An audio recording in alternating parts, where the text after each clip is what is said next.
டின்னருக்கு வீட்ல வெளிய போய் சாப்பிடலான்னு டிசைட் பண்ணியிருந்தாங்க. ஸோ எல்லாரும் ரெடியாக ஸ்டார்ட் ஆயிட்டாங்க. நான் ரீசெண்டா சவானால பர்ச்சேஸ் பண்ணியிருந்த ட்ரெஸ் தான் அன்னைக்கு வேர் பண்ணிட்டு இருந்தேன். நானும் ரெடி ஆயிட்டேன். இப்போ குயிக்கா ட்ரெஸ் சேஞ்ச் பண்ணிட்டு வந்துடலாம். இப்போ கம்ப்ளீட்டா ரெடி ஆயிட்டு பாப்பாக்கு தேவையான திங்ஸ்லாம் பேக் பண்ணிட்டு கிளம்பியாச்சு. கார்ல டிராவல் பண்ணும்போதே பாப்பாக்கு தேவையான மில்க்க பம்ப் பண்ணி எடுத்து வச்சாச்சு.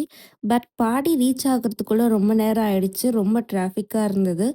நாங்க ஸ்ரீ மிட்டாய் போறதா தான் பிளானா இருந்தது. ரொம்ப டிராஃபிக்கா இருந்தனால பிளானை சேஞ்ச் பண்ணிட்டு பக்கத்துல இருக்கிற கிரெசன்ட் ரெஸ்டாரண்ட்டுக்கு போலான்னு டிசைட் பண்ணிட்டாங்க. இங்க ஃபுட் எல்லாமே நல்லா இருக்கும். இது நான்வெஜ் ரெஸ்டாரண்ட் தான். ஒரு வாட்டி ட்ரை பண்ணி பாருங்க. டைனிங் ஃபுல்லா இருந்தனால கொஞ்ச நேரம் வெளியே வெயிட் பண்ணிட்டு இருந்தோம். குட்டி பாப்பா இப்போ எல்லாத்தையும் டச் பண்ணி எக்ஸ்ப்ளோர் பண்ணணும்னு நினைக்கிறான். நீங்களே பாருங்க எப்படி விளையாடிட்டு இருக்கான்னு. நிறைய டிஷ் ஆர்டர் பண்ணியிருந்தோம். பட் எதுவுமே அங்கே சாப்பிடல. பாப்பா கொஞ்சம் அழுத்துட்டே இருந்தனால பார்சல் பண்ணி வீட்டுக்கு கொண்டு வந்துட்டோம். ரீசெண்டாக ஃபர்ஸ்ட் க்ரையில் பாப்பாவுக்கு டாய்ஸ் வாங்கியிருந்தேன். இந்த டாய் ரொம்ப யூஸ்ஃபுல்லாக இருந்தது. ட்ராவல் டைமில் பாப்பாவை ரொம்ப என்கேஜிங்காக வச்சுருந்தது. எல்லாரும் இன்வெஸ்ட் பண்ணுவீங்க. எது பெஸ்ட் இன்வெஸ்ட்மெண்ட் சொல்லுங்க. கமெண்ட் செக்ஷன்ல கமெண்ட் பண்ணுங்க. Gold or digital gold or stock long ரன்ல எது பெஸ்ட் ரிட்டர்ன்ஸ் தரும்னு சொல்லுங்க.